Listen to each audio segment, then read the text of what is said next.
قرآن کریم کو جو پابندی کے ساتھ، صحیح تجوید کے ساتھ، صحیح اعراب کے ساتھ، صحیح ترتیل کے ساتھ اپنے اوقات مقررہ میں پابندی سے پڑھتا رہے گا، اس کے اعمال سیکھے گا اور ان پر عمل کی کوشش کرے گا، تو اللہ فرماتا ہے اس شخص کو بشارت ہو کہ میں اسے بخشنے والا بھی ہوں اور میں اس کی قدر بھی کرنے والا ہوں۔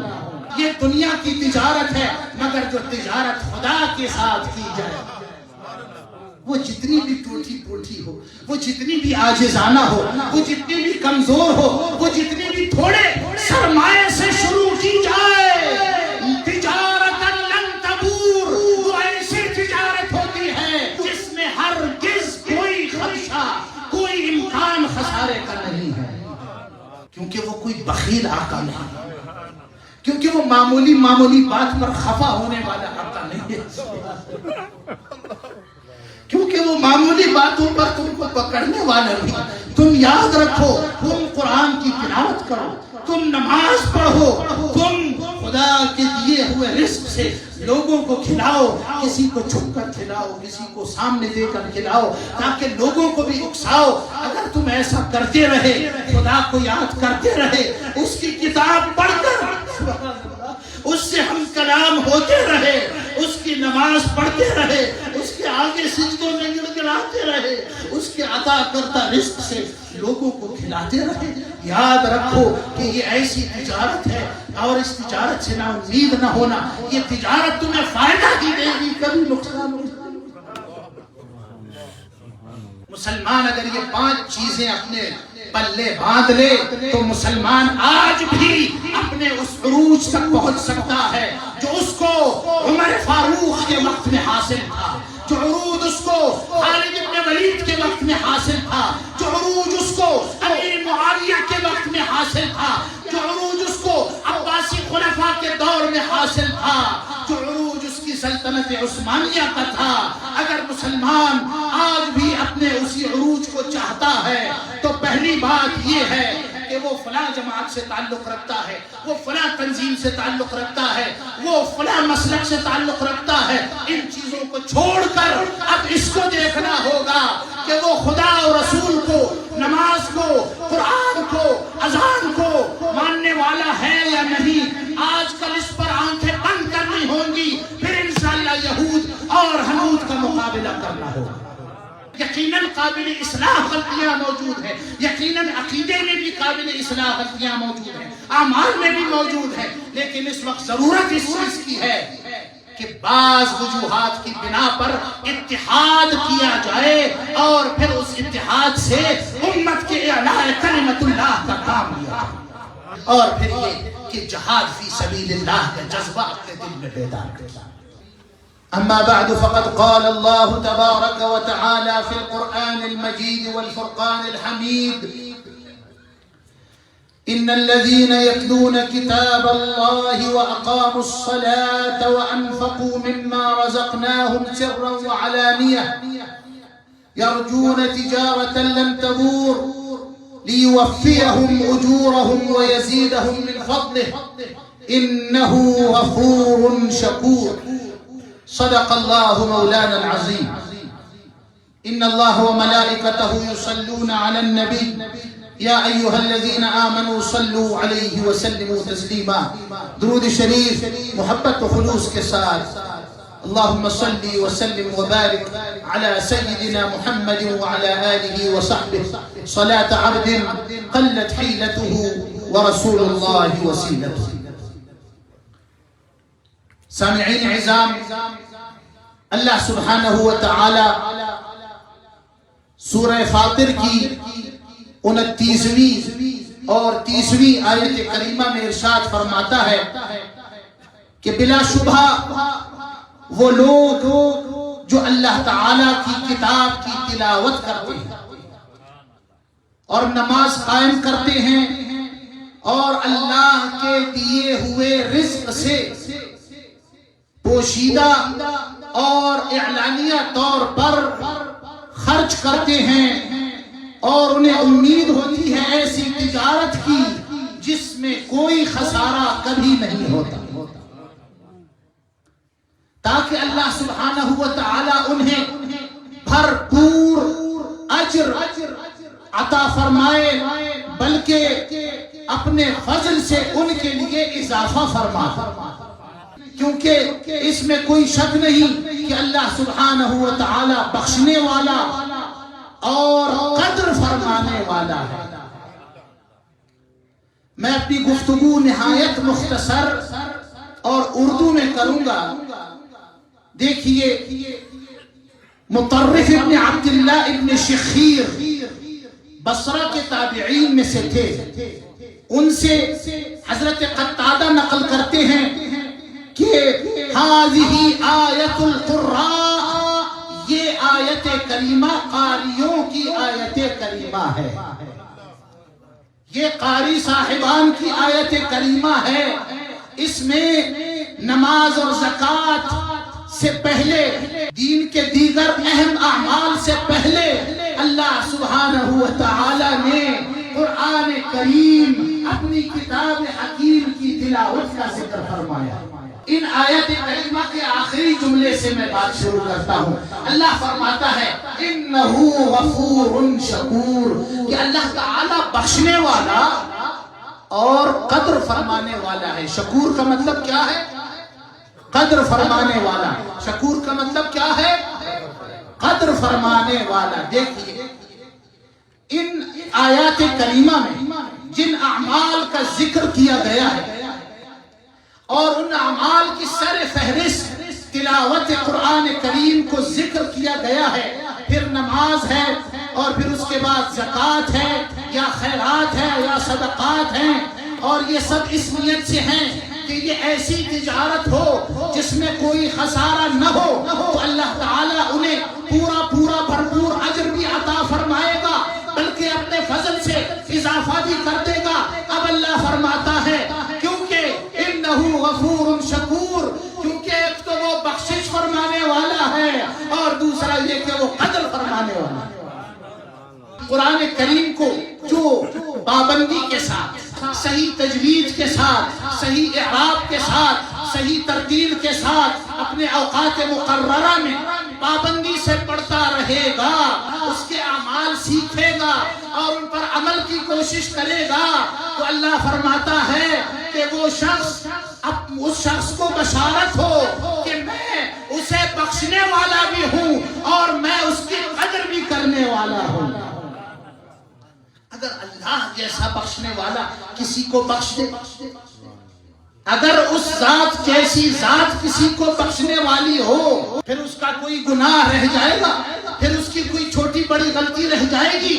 جب وہ کہے کہ میں غفور ہوں، غفور مطلب یہ کہ میں بہت بخشش کرنے والا ہوں، تمہارے گناہوں کو چھپانے والا ہوں، جب ایسا ہو اور ساتھ میں وہ کہہ دے کہ اگر تم نے مجھے یاد کیا ہے، تم نے میری کتاب کی تلاوت کی ہے، تو اے میرے بندے تم ایسے نہ سمجھنا کہ میں یہ سب فراموش کر دوں گا، نہیں، میں تمہاری قدردانی کروں گا۔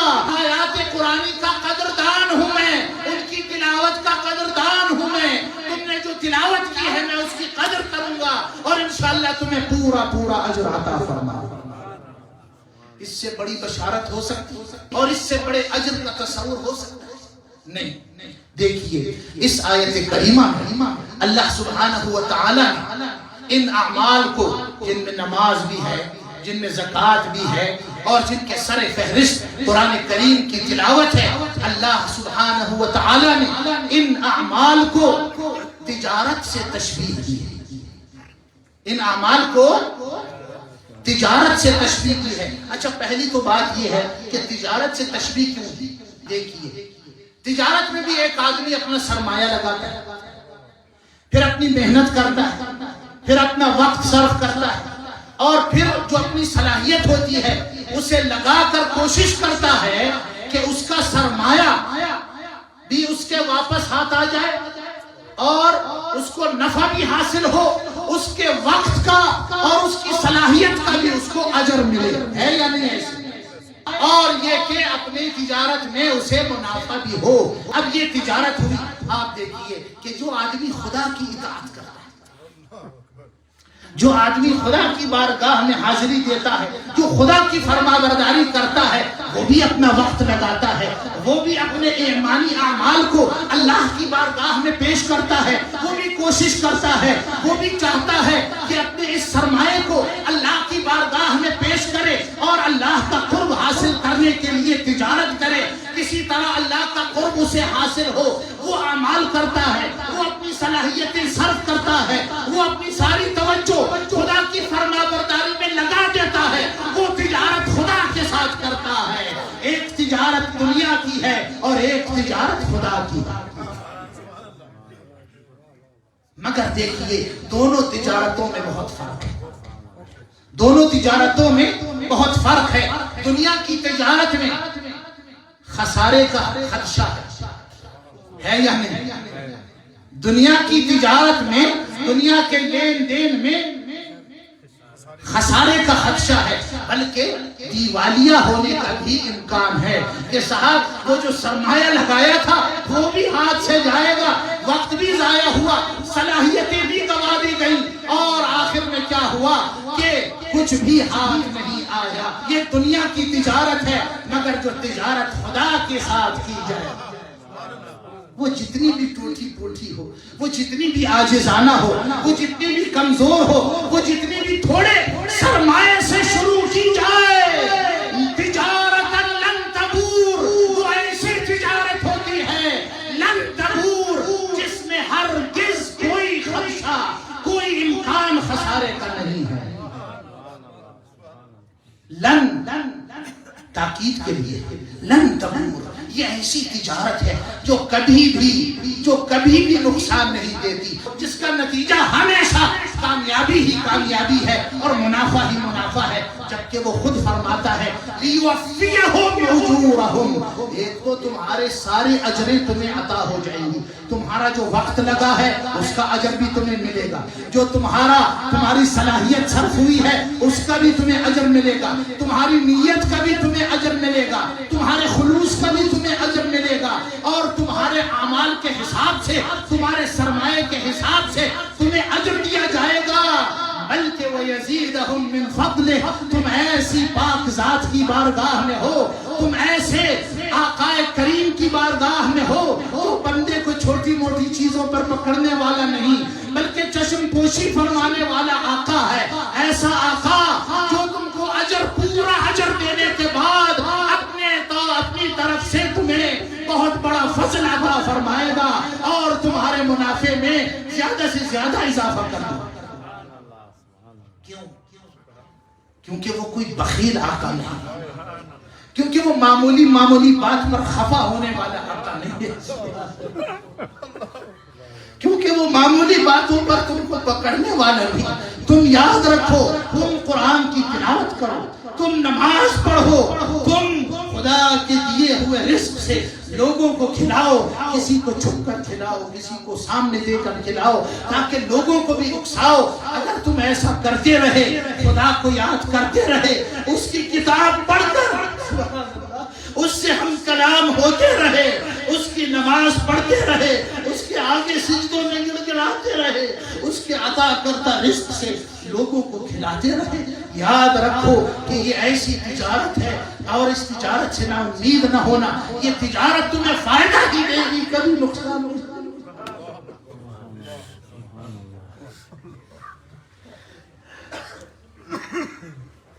وہ بخشنے والا ہے، وہ بخشنے والا ہے، وہ ایسا بخشے گا کہ کسی کی بخشش کہاں اس کا سامنا کر سکتا ہے، اور چھوٹے موٹے گناہ کہاں ٹھہر سکتے ہیں، چھوٹے تو کیا بڑے گناہ بھی آپ کو رحمت کے دریا میں ایسے بہ جائیں گے کہ بڑے گناہ بھی چھوٹے چھوٹے، بلکہ لوگ یہ کہیں گے کہ کاش کہ ہم بڑا گناہ کرتے، کیونکہ آج اس کا فضل، آج اس کی مغفرت، آج اس کی مکرمت کا دریا جوش میں ہے، اس کی عطا کا دریا جوش میں ہے، لوگ کہیں گے کاش میں نے اس سے بھی بڑا گناہ کیا۔ جب وہ بخشش پر آئے گا تو پھر جناب لوگوں کو اس قسم کے گناہ کرنے یاد آئے گا۔ بے کسوں کی ہے انہیں عرصے محشر میں تلاش، بے کسوں کی ہے انہیں عرصے محشر میں تلاش، نہ ملے کاش کوئی مجھ سے زیادہ بے کس۔ قرآن کریم کے حوالے سے، اس کی تلاوت کے حوالے سے میں صحابہ کرام کا عمل آپ کے سامنے پیش کرتا ہوں۔ امام اوزاعی فرماتے ہیں کہ صحابہ کرام 5 ایسے عمل تھے جن پر صحابہ ہمیشہ قائم رہتے تھے۔ خمسن، 5 ایسے عمل تھے کان علیہ اصحاب محمد صلی اللہ علیہ وسلم۔ 5 عمل ایسے تھے جن پر ہمیشہ صحابہ کرام قائم رہے۔ ایک کیا کہ لزوم الجماعہ، وہ ہمیشہ مسلمانوں کی بڑی جماعت کے ساتھ رہتے تھے۔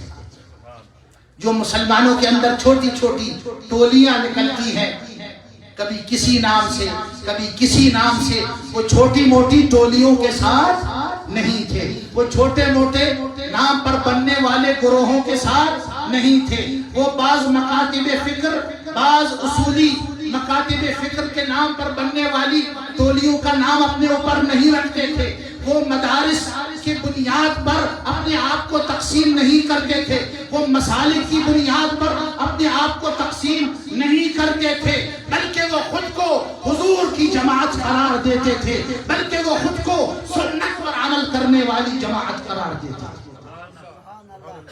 دوسرا یہ کہ وہ ہمیشہ ہر کام میں حضور کی سنت کو ترجیح دیا کرتے تھے کہ اس میں عمل میں بتاؤ حضور کی سنت کیا تھی۔ اور تیسرا عمل، وہ مسجدوں کو آباد رکھا کرتے تھے۔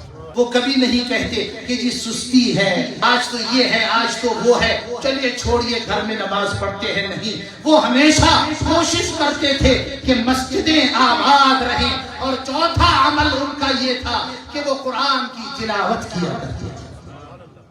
ہمیشہ قرآن کریم کی تلاوت سے اپنے سینوں کو، اپنے اذہان کو، اپنی زبانوں کو معمور رکھا کرتے تھے۔ اور 5واں عمل اور شاندار ترین عمل ان کا یہ تھا کہ وہ خدا کی راہ میں جہاد پر جایا کرتے تھے۔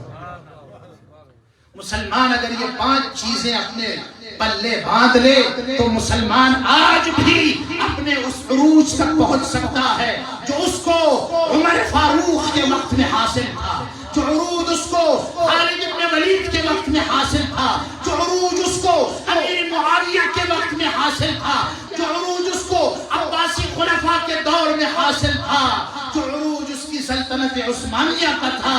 اگر مسلمان آج بھی اپنے اسی عروج کو چاہتا ہے تو پہلی بات یہ ہے کہ وہ فلاں جماعت سے تعلق رکھتا ہے، وہ فلاں تنظیم سے تعلق رکھتا ہے، وہ فلاں مسلک سے تعلق رکھتا ہے۔ ان چیزوں کو چھوڑ کر اب اس کو دیکھنا ہوگا کہ وہ خدا اور رسول کو، نماز کو، قرآن کو، اذان کو ماننے والا ہے یا نہیں۔ آج کل اس پر آنکھیں بند کرنی ہوں گی، پھر انشاءاللہ یہود اور ہنود کا مقابلہ کرنا ہوگا۔ ہمارے آپس کے اختلافات ہیں، ہم بیٹھ کر بھی اس کو طے کر سکتے ہیں۔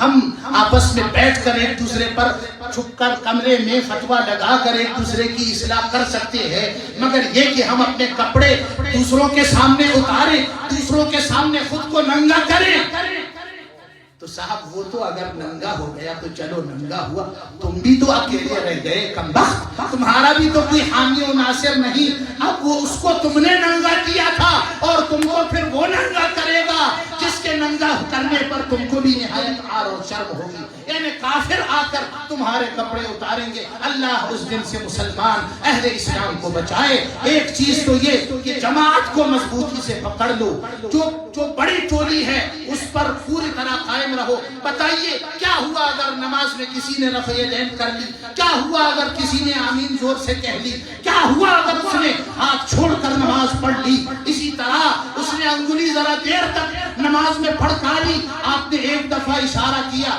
ان چیزوں کو چھوڑیے خدا کے واسطے، آگے بڑھیے، آنکھیں بند کیجیے ایک دوسرے کے عیبوں سے۔ دوست کے عیب کو اپنے کمر کا عیب سمجھیے کہ آدمی اپنے کمر پر عیب ہونے کے باوجود اس کو دیکھ نہیں سکتا۔ عیبوں کے ہم بھی قائل ہیں، غلطیوں کے ہم بھی قائل ہیں، یقیناً قابل اصلاح غلطیاں موجود ہیں، یقیناً عقیدے میں بھی قابل اصلاح غلطیاں موجود ہیں، اعمال میں بھی موجود ہے، لیکن اس وقت ضرورت اس چیز کی ہے کہ بعض وجوہات کی بنا پر اتحاد کیا جائے اور پھر اس اتحاد سے امت کے اعلاء کلمت اللہ کا کام لیا جائے۔ دوسری چیز اتباع سنت ہے۔ چھوڑیے ادھر ادھر کی باتیں ساتھ، جو آپ کو سنت خصوصی یا سنت عمومی اہل اسلام میں مل جائے بس آنکھیں بند کیجئے، اس عمل پہ کبھی بدعت کا فتویٰ نہ لگائیں۔ ایک دوسرے پر بدعت کے فتوے لگا کر ایک دوسرے کو گمراہ نہ ٹھہرائیے۔ مسجدوں میں جائیے، قرآن پڑھیے، قرآن کی تلاوت کیجئے، اللہ کے ذکر کے لیے گھروں میں نہ بیٹھیے اور گھروں کو بھی قبور نہ بنائیے، وہاں بھی خدا کے ذکر سے اپنے گھروں کو معمور رکھیے۔ اور پھر یہ کہ جہاد فی سبیل اللہ کا جذبہ اپنے دل میں بیدار کریں۔ ہمیشہ کوشش کیجئے، دیکھیے آپ کیسے تیار رہتے ہیں اپنے گھر میں گولیاں جمع کر کے کہ ابھی کوئی آئے گا میرا دروازہ بجائے گا اور میں جناب اپنا اس سے بدلہ لوں گا، یہ کروں گا وہ کروں گا، میری موٹر سے کوئی ٹکرا گیا تو کیوں ٹکرایا، مجھے کسی نے برا بھلا کہا تو کیوں کہا۔ خدا کے واسطے اپنے آپ کو اس وقت کے لیے تیار کرو جب تمہیں اسلام کے لیے نکلنے کی دعوت دی جائے گی، تو اس وقت تمہیں مسلک یاد آ جائے گا، اس وقت تمہیں مذہب یاد آ جائے گا، اس وقت تمہیں ادھر ادھر کے اختلافات یاد آ جائیں گے، اور جب تمہارے گھر پر آتی ہے تو اس وقت تمہیں اپنی غلطی کا کوئی احساس نہیں ہوتا۔ خدا کے واسطے جہاد فی سبیل اللہ کا جذبہ بھی اپنے اندر بیدار رکھیے۔ حضور فرماتے ہیں الجہاد ماض الی یوم القیامہ، ایسا نہیں کہ جہاد ختم ہو گیا، صحابہ کا دور گزر گیا، تابعین پاکیزہ لوگ گزر گئے تو اب جہاد نہیں، بالکل جہاد ہوگا، کبھی جہاد ہوگا، کمزور لوگوں کے ہاتھ میں اس کی باغ ڈور ہوگی، کیونکہ زمانہ ہی ایسا ہے۔ تو ایسا تو نہیں ہو سکتا کہ آج کے دور میں آپ کو خالد ابن ولید کی قیادت ملے، آج کے دور میں آپ کو عمر فاروق کی قیادت ملے، آج کے دور میں خدا کے نام پر بلانے والوں کی دعوت کے لیے اپنے آپ کو تیار رکھیے۔ اقول قولی ھذا واستغفر اللہ لی ولکم ولسائر المسلمین من کل ذنب فاستغفروہ انہ هو الغفور الرحیم۔